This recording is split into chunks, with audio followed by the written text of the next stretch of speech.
Good afternoon, Suidlanders, and welcome to Suidlanders International Chats. As you know, we've been chatting to Russians for the past few weeks. Some people have asked me why we're so besotted by Russia and we're not talking to other people. Well, it's because I was in. Don't worry, we will be talking to South Africans, South African academics. Of course, it will become local chats too, this interview series that we've begun. Today, we're going to speak to another person in Russia, but they're not Russian. His name is Pieter Celliers.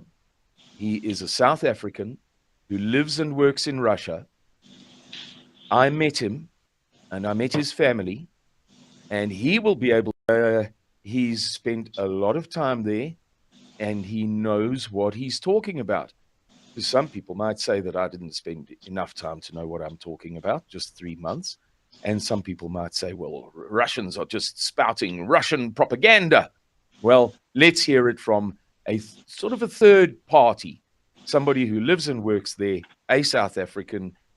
Good afternoon, Pieter Celliers. How are you doing? Good afternoon, Simon. How are you doing? I'm very well, thank you. But how are you doing? You're going to make my day a little bit better.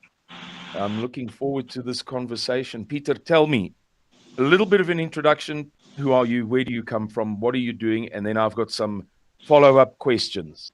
Simon, thank you very much for the opportunity that we have to speak to you and to your audience. It's really a privilege and an honor for us. My name is Pieter Celliers. I'm a teacher. I teach at a local kindergarten. I've been living and working here since 2018, and I'm here with my wife and my one son, Nico, who is studying at Mugimo University, which is quite a well-known university here in Russia.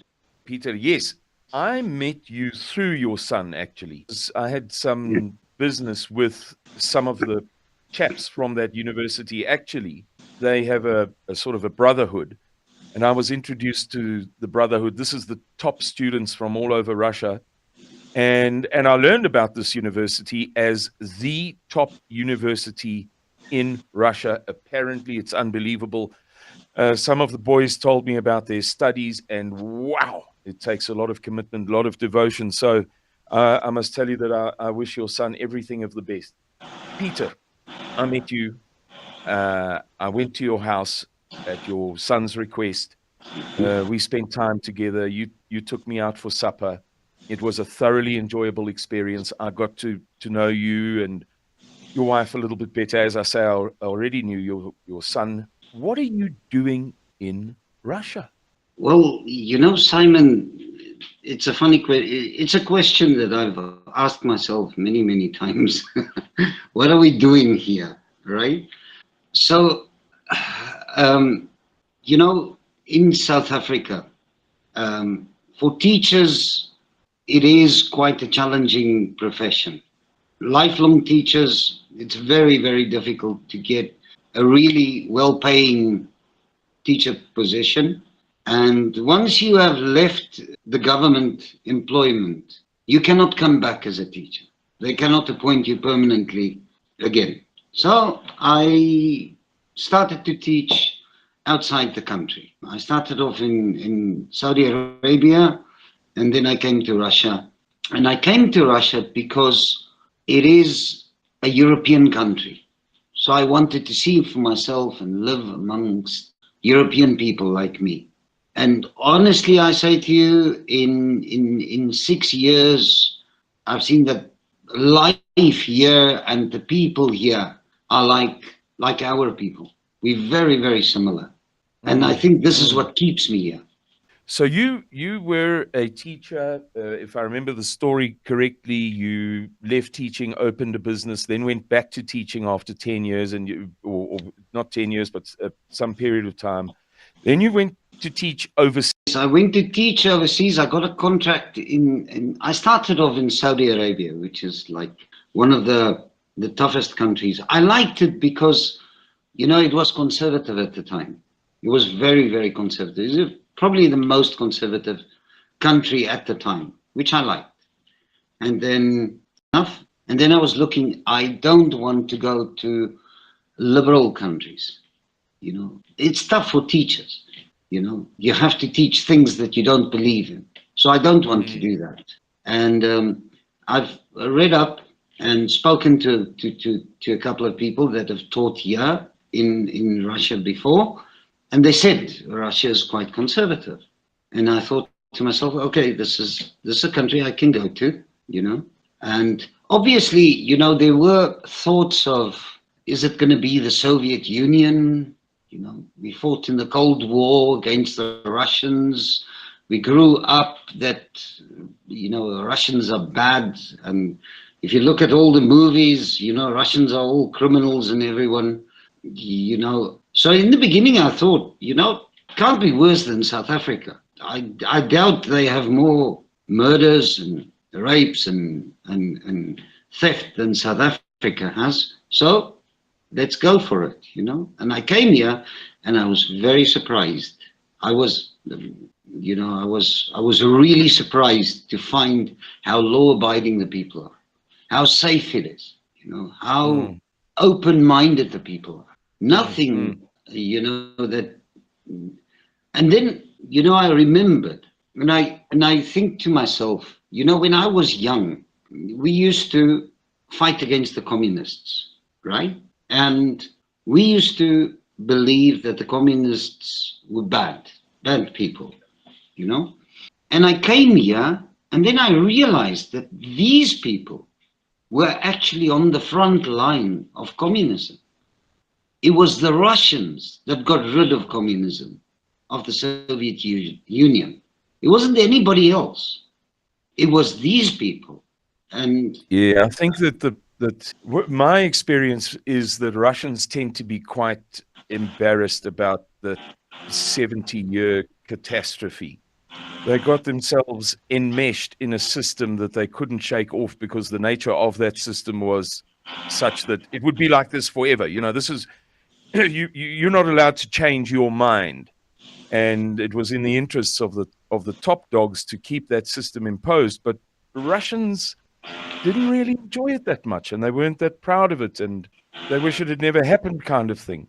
Peter, you work as a teacher. You presumably don't earn the salary of a millionaire.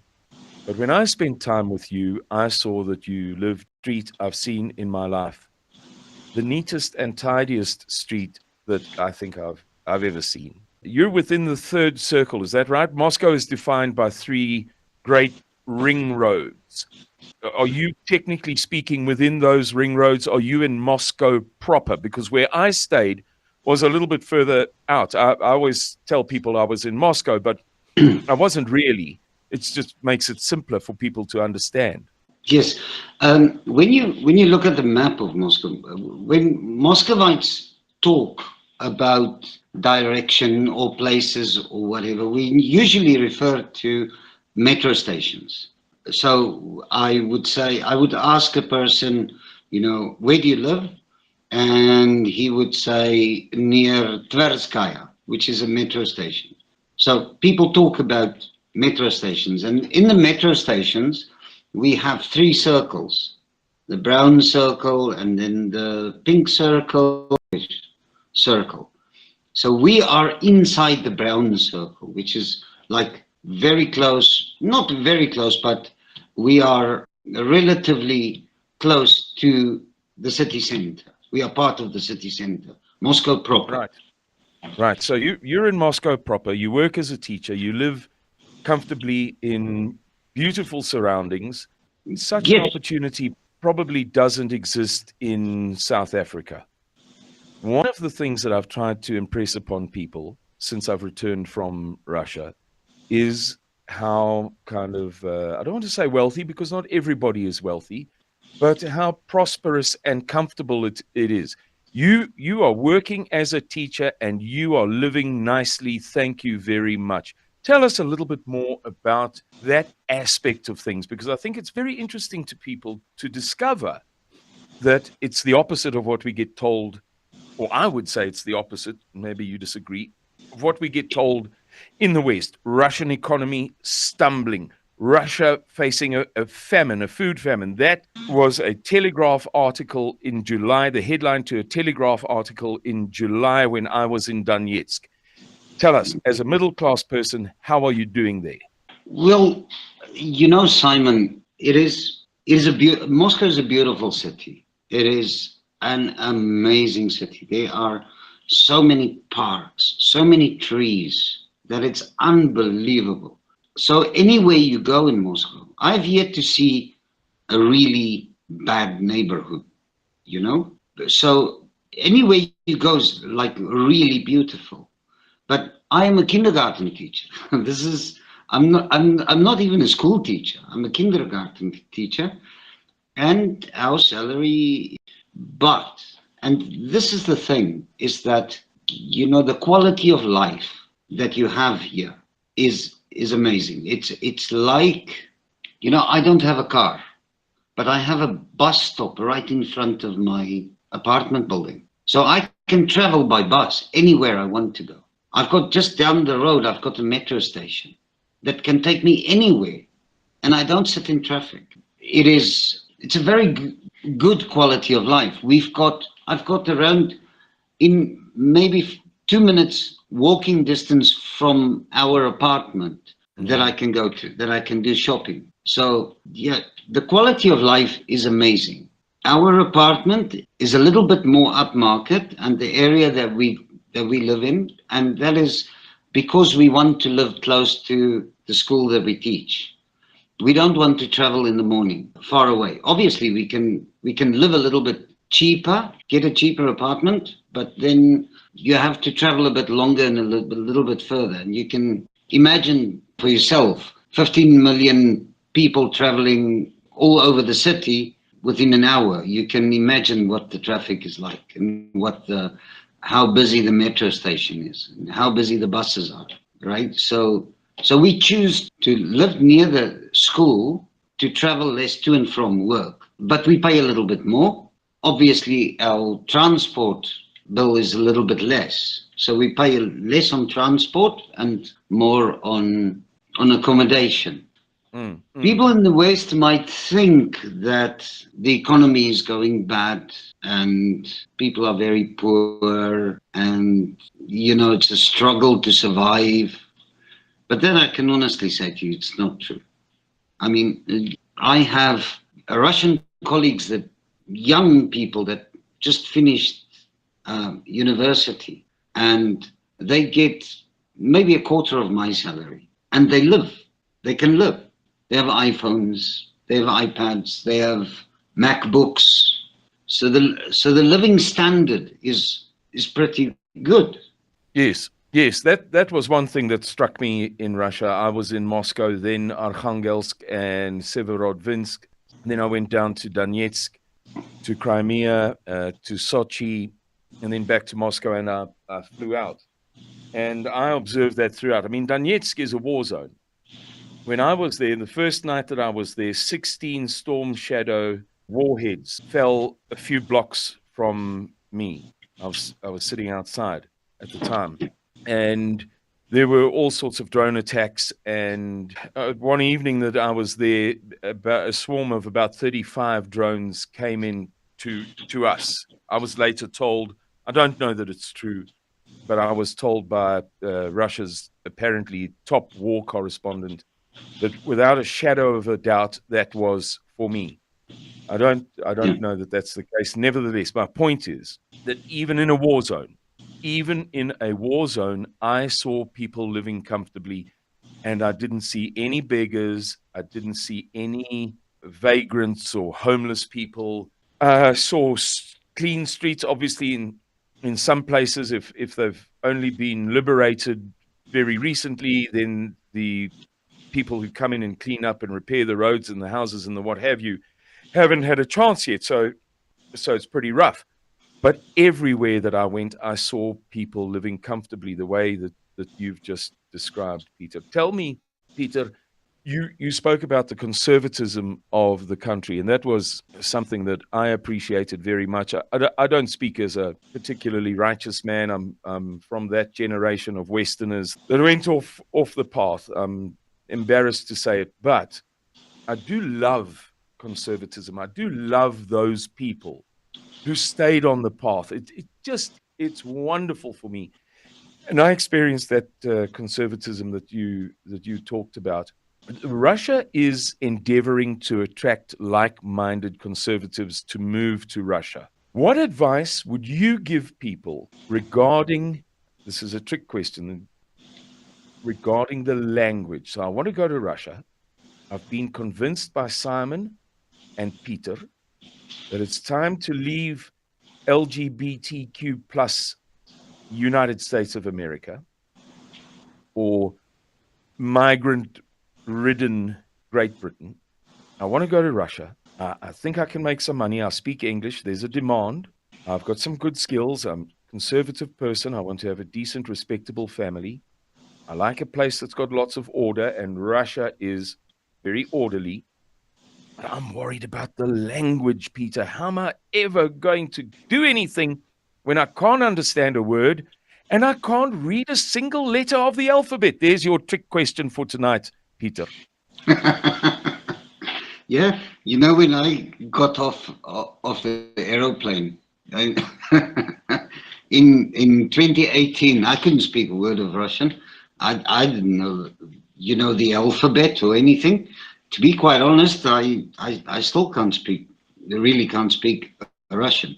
I think the one thing that you have to understand is that we're living in the 21st century. There are things like translators, Google Translator, Yandex Translator, you know, electronic, it's on your phone, it's anywhere you go. So you can just translate. It's I wouldn't say it's not a big problem, but you can get underway, you know. So it helps. It really helps a lot. It's not like in, let's say, the 19th century when people came over here and they couldn't read anything and there was no translations or anything like that.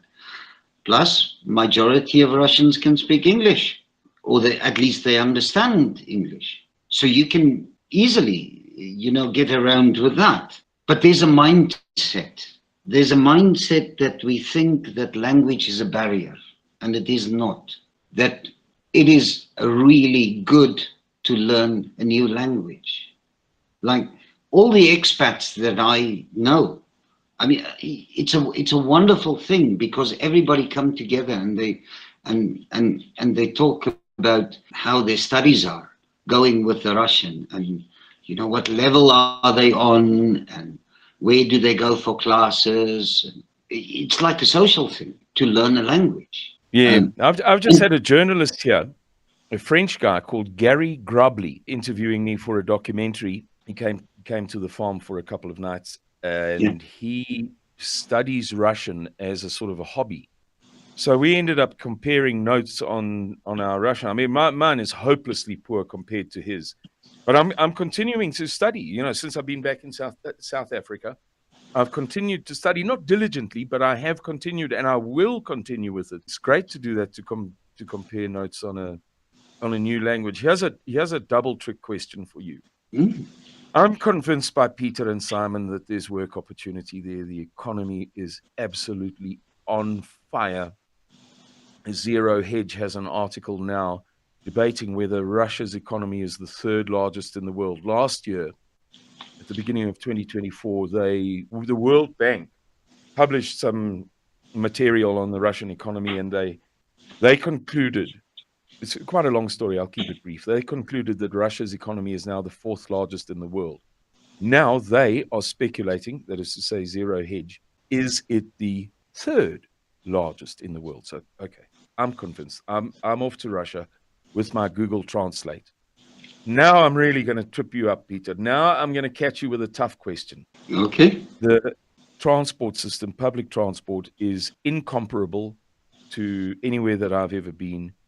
To use the words of the head of the International Committee of the Red Cross in Donetsk, a German, his words to me were, whenever my wife and I go anywhere, she always says to me, Dominic, The public transport is better than in Germany.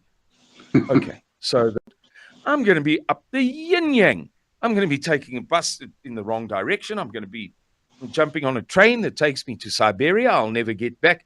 Come on, Peter. It can't be as easy as you're making it out to be, man. You and I both know, Peter, that public transport thing can be very, very bewildering. You admitted it to me before. Come on, tell your story of how long it took you to jump on a bus. You got me, Simon. No, you know, when we first got here, it was overwhelming. The bus was all right because, you know, I could see where I was going. So this is fine, and I'm used to driving on the bus. The daunting part was the metro. It took us about 3 months to go down the rabbit hole into the metro, which is the underground. And seriously, you know, we went down, we bought a ticket, we went down just to have a look at it. You cannot believe. And the queues flow, you know, nobody's waiting for anybody, you know, to go. And then, you know, I told my wife, no, let's get out of here. You know, I was a bit claustrophobic, and it was overwhelming because these metro stations are works of art. You know, you don't know where to look. They've got these murals and these frescoes, and amazing, and it's clean, but it's very busy. So yes, it's daunting. And we got outside, and eventually we had someone to go down with us and explain to us how the maps work and how the metro is, and went with us. So the only thing that I can say to you is that you have to have a little bit of adventurous spirit in yourself to do this, because it is daunting. Relocating to another country that you don't speak the language is daunting, right? So you have to have that little bit of discovering new places and doing new things. You have to have that. Otherwise, you're not going to make the change.